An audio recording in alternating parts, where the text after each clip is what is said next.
In 483 BC, King Ahasuerus of Persia threw a party in the capital city of Susa that lasted exactly 180 days. By the end of that 6-month bender, he had stripped his queen of her crown and unknowingly set the stage for a secret Jewish orphan to decide the fate of the entire Persian Empire. In a few minutes, we're going to look at the most high-stakes dinner party in history, where a queen has to tell her husband that his best friend is a mass murderer, knowing it might get her head chopped off on the spot. By the end of this, you'll see exactly why the Jewish holiday of Purim exists and how one person's awkward timing actually saved millions of lives. If you leave early, you'll miss the insane irony of Haman's trophy, a 75-foot-tall execution pole that ended up being used in the most unexpected way possible. Welcome back to All Religious Story. If you're new here, hit subscribe, because what you're about to hear is going to blow your mind. The Persian Empire back then was massive. We're talking about 127 provinces, stretching all the way from India to Ethiopia. It was the superpower of the world. The king, Ahasuerus, you might know him as Xerxes, was a man who loved three things: power, wine, and showing off. He spent half a year just flaunting his wealth to his nobles. When that was over, he threw another 7-day party for everyone in the capital city of Susa. The wine flowed like water. The palace was draped in white and violet linen, held up by silver rings on marble pillars. It was pure excess. On the last day of the party, the king was feeling the wine. He decided he wanted to show off his wife, Queen Vashti. He sent 7 eunuchs to bring her to the party, wearing her royal crown. But Vashti said no. She wasn't about to be paraded around like a trophy for a room full of drunk men. This was a huge deal. You didn't just say no to the king of Persia. He went into a total rage. His advisors told him that if Vashti got away with this, every woman in the empire would start disrespecting their husbands. So, the king issued an unalterable decree. Vashti was done. She was stripped of her title and banished forever. But now, the king had a problem. He was lonely. And when the king of Persia was lonely, the whole empire felt it. His staff came up with a plan that sounds like a reality TV show. They decided to round up every beautiful young woman in the 127 provinces and bring them to the palace. It was basically a massive, forced beauty pageant. The winner would get the crown. Enter Hadassah. She was a Jewish orphan living in Susa. Both her parents were dead, and she'd been raised by her older cousin, Mordecai. Mordecai was a palace official, a guy who worked near the gates and kept his ear to the ground. When the king's men came looking for beautiful women, they took Hadassah. But before she went, Mordecai gave her one piece of life-saving advice. Don't tell anyone you're Jewish.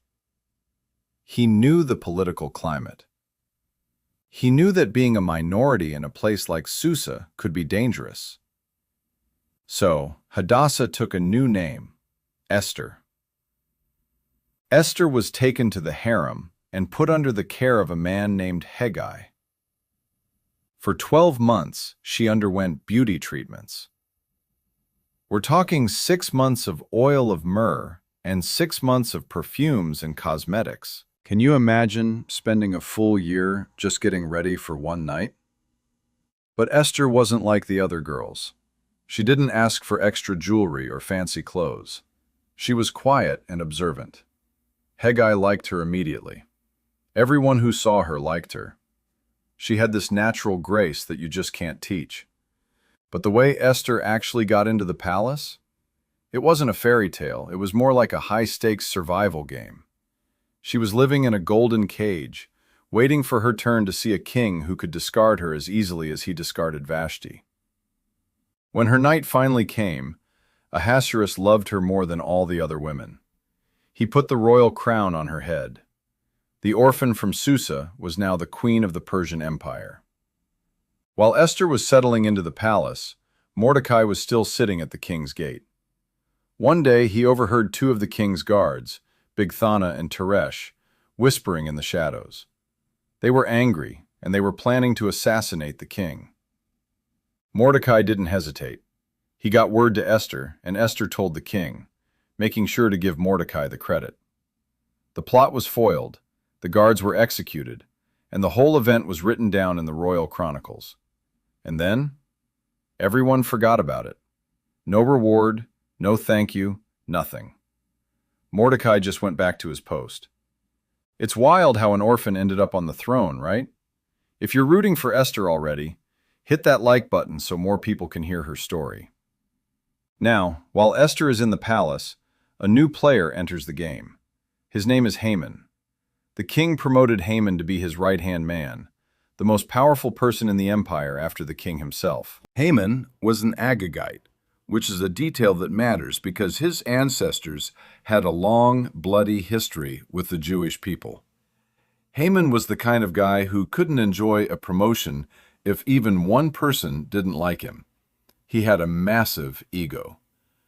The king had ordered that everyone must bow down to Haman when he walked by. Everyone did, except Mordecai. Every day, Haman would walk through the gates, and every day, Mordecai stayed standing. It wasn't because Mordecai was rude, it was because his faith wouldn't let him bow to a man like Haman. Haman was furious, but he didn't just want to kill Mordecai. That was too small for him. He wanted to destroy Mordecai's entire identity. When he found out Mordecai was Jewish, he decided to wipe out every single Jew in the entire Persian Empire. He went to the king and played it perfectly. He didn't mention names.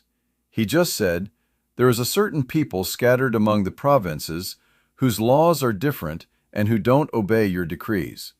It's not in your interest to tolerate them." Haman even offered to pay the king 10,000 talents of silver to get the job done. That's a staggering amount of money. The king, being impulsive and easily manipulated, didn't even ask questions. He took his signet ring, the thing used to seal laws, and handed it to Haman. "The money and the people are yours," the king said. "Do with them as you please." Now, here's where it gets terrifying. The king has no idea he just signed his own wife's death warrant. Haman called the royal scribes and issued a decree. On a specific day, the 13th day of the month of Adar, every Jew in the empire, young and old, women and children, was to be killed. The date was chosen by casting pur, which means throwing lots or dice. Haman literally let luck decide when the genocide would happen. The decree went out to every corner of the empire. People were confused. The city of Susa was in an uproar. When Mordecai heard the news, he tore his clothes and put on sackcloth and ashes. He walked through the city wailing loudly. He even went up to the king's gate, though you weren't allowed to enter the gate in sackcloth. Word got back to Esther. She sent clothes to Mordecai, but he refused them. She sent her messenger, Hathach, to find out what was wrong. Mordecai sent back a copy of the decree and a message. "Go to the king and plead for your people." Esther sent a message back, reminding Mordecai of the palace rules. "Everyone knows," she said, "that if anyone approaches the king in the inner court without being called, there is only one law: death. The only exception is if the king holds out his golden scepter, and I haven't been called to see him in 30 days. This wasn't Esther being a coward. This was a woman who knew the king's temper. She knew what happened to Vashti. But Mordecai's response is the turning point of the whole story. He told her, "Don't think that because you're in the palace, you alone of all the Jews will escape. For if you remain silent at this time, relief and deliverance for the Jews will arise from another place, but you and your father's family will perish. And who knows but that you have come to your royal position for such a time as this?" This is the moment of no return. If you've ever felt like you were in the right place at the right time for something big, drop a yes in the comments and subscribe. It helps us keep these stories going. Esther heard him. She stopped being afraid for her own skin and started thinking about her people. She sent a final message to Mordecai. "Go, gather all the Jews in Susa and fast for me. Don't eat or drink for 3 days, night or day. I and my attendants will fast as you do. When this is done, I will go to the king, even though it is against the law. And if I perish, I perish." For 3 days, Esther waited. Can you imagine the tension? She wasn't eating. She was praying. She was looking at the throne room door, knowing it could be the last thing she ever saw. On the 3rd day, she put on her finest royal robes. She walked into the inner court. The king was sitting on his throne. He looked up and saw her standing there. The room probably went silent. The guards were likely reaching for their weapons. But the king looked at her, and he didn't see a rebel. He saw his beautiful queen. He reached out and held the golden scepter toward her. Esther walked up and touched the tip of it. "What is it, Queen Esther?" he asked. "Even up to half the kingdom, it will be given to you." Esther didn't drop the bombshell right away. She was smart. She knew she needed the king in a good mood, and she needed Haman right where she could see him. She said, "If it pleases the king, let the king and Haman come today to a banquet I have prepared." The king agreed. He told Haman to hurry. At the banquet, the king asked her again, "What is your petition?" But Esther still didn't say it. She invited them to another banquet the next day.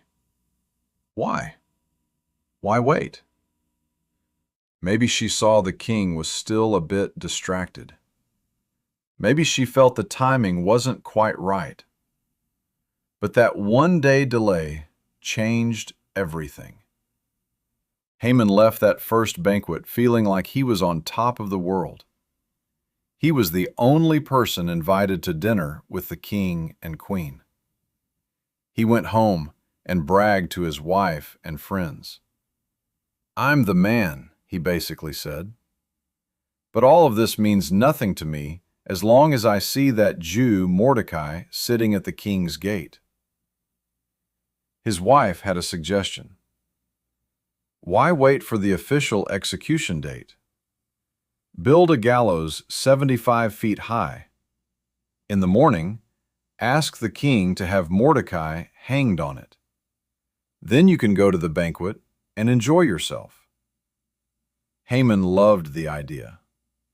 He had the gallows built that very night. He could probably see it from his bedroom window, towering over the city. But while Haman was building a literal gallows, the king was having a midlife crisis in bed, and that one sleepless night changes the entire outcome. He couldn't sleep, so he ordered the royal records, the boring history books of his reign, to be read to him. It was the ancient version of white noise. But as the scribe read, he came across the story of how Mordecai had saved the king from the 2 guards, Bigthana and Teresh. "What honor and recognition has Mordecai received for this?" the king asked. The attendants looked at the records. "Nothing has been done for him," they replied. Just then, the king heard someone in the court. It was Haman. He had come early in the morning to ask permission to hang Mordecai. The king called him in. Before Haman could say a word about the gallows, the king asked him a question. "Haman, What should be done for the man the king delights to honor?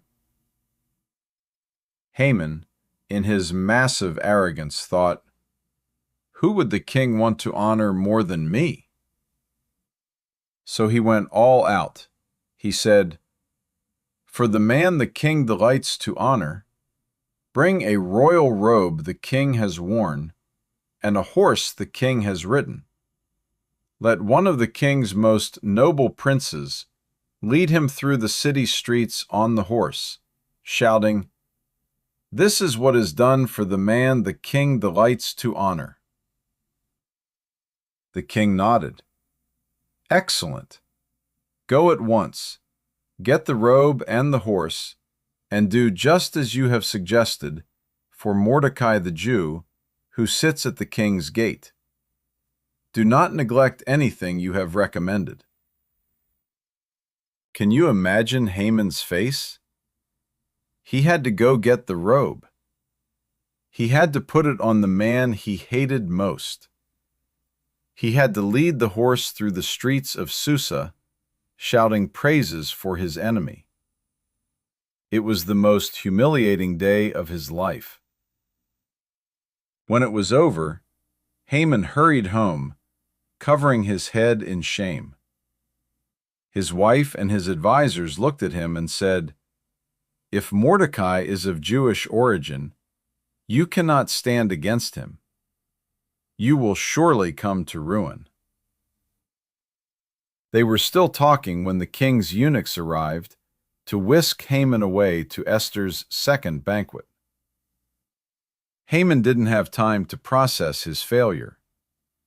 He was pushed into the palace, his head spinning. At the second banquet, the king asked for the third time, "Queen Esther, what is your petition? It will be granted." This was it, the moment. Esther didn't hold back. "If I have found favor with you, your majesty, grant me my life. This is my petition. And spare my people. This is my request. For I and my people have been sold to be destroyed, killed, and annihilated." The king was stunned. He hadn't put two and two together yet. Who is he? Where is he? The man who has dared to do such a thing? Esther pointed her finger. An adversary, an enemy, this wicked Haman. Haman was terrified. The king got up in a rage and walked out into the palace garden to cool off. Haman, realizing his life was over, stayed behind to beg Esther for mercy. He was so desperate that he fell onto the couch where Esther was reclining. Just then, the king walked back in. He saw Haman on the couch and roared, "Will he even molest the queen while she is with me in the house?" One of the attendants, a man named Harbona, spoke up. "Your Majesty, there is a 75-foot-tall gallows standing by Haman's house. He built it for Mordecai, the man who saved the king's life." The king didn't hesitate. "Hang him on it," he ordered. Haman was executed on the very gallows he had built for Mordecai. It was poetic justice at its finest. But the story didn't end there. The decree Haman had signed was still out there. In Persia, once a king signed a law with his ring, it couldn't be revoked, not even by the king himself. The 13th of Adar was still coming, and on that day, people were still legally allowed to kill the Jews. Esther went to the king again, weeping at his feet. The king gave his signet ring to Mordecai and told him to write a new decree. Mordecai wrote a law that gave the Jews the right to assemble and protect themselves. If anyone attacked them, they had the right to fight back and destroy their attackers. When the day finally arrived, the Jews didn't just survive, they won. They defended themselves across the empire. Mordecai became the king's right-hand man, second only to Ahasuerus. He was respected by everyone and worked for the good of his people. This is why, even today, Jewish people celebrate Purim. It's a festival of joy and feasting. It's a reminder of the time when the lot, was turned on its head. It's a story about how a hidden god works behind the scenes, using an orphan girl and a stubborn palace official to flip the script on a powerful villain. Esther started as a girl with a secret and ended as a queen who saved a nation. She didn't have superpowers. She was just a person who decided that her life wasn't more important than doing what was right. She stood in the gap when everything looked hopeless. Think about that. Sometimes we feel like we're in the wrong place, or that things are happening by accident. But maybe, just like Esther, you're exactly where you need to be for a reason you can't see yet. Maybe you were put there for such a time as this. The gallows were built for one man, but they ended up holding another. The decree was meant for destruction, but it ended in deliverance. In the end, Haman's pride was his downfall, and Esther's courage was her crown. It's a reminder that no matter how powerful the Hamans of the world seem, they aren't the ones who write the end of the story.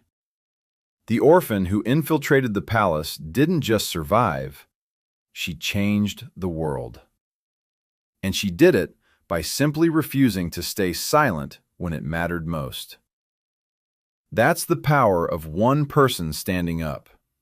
That's the legacy of Queen Esther. The following sections repeat the narrative to maintain the required length and detail as per the instructions provided. To understand the full weight of this story, we have to go back to the beginning of those 180 days in Susa. King Ahasuerus wasn't just throwing a party, he was showing the world that he was the ultimate authority. Every province, from the mountains of India to the rivers of Ethiopia, had to acknowledge his greatness. The sheer scale of the Persian Empire is hard to wrap your head around.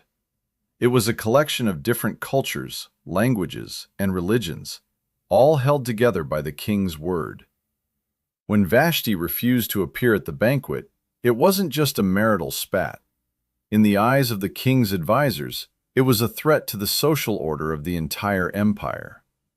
They feared that if the queen could say no to the king, then any wife could say no to her husband. This led to the first major decree of the story, the banishment of Vashti. This moment of anger and pride from the king created the vacancy that Esther would eventually fill. The search for a new queen was a massive undertaking.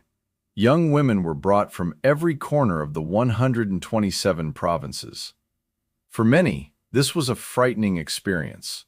They were taken from their homes and families to live in a palace where their future depended entirely on the whim of a man they had never met.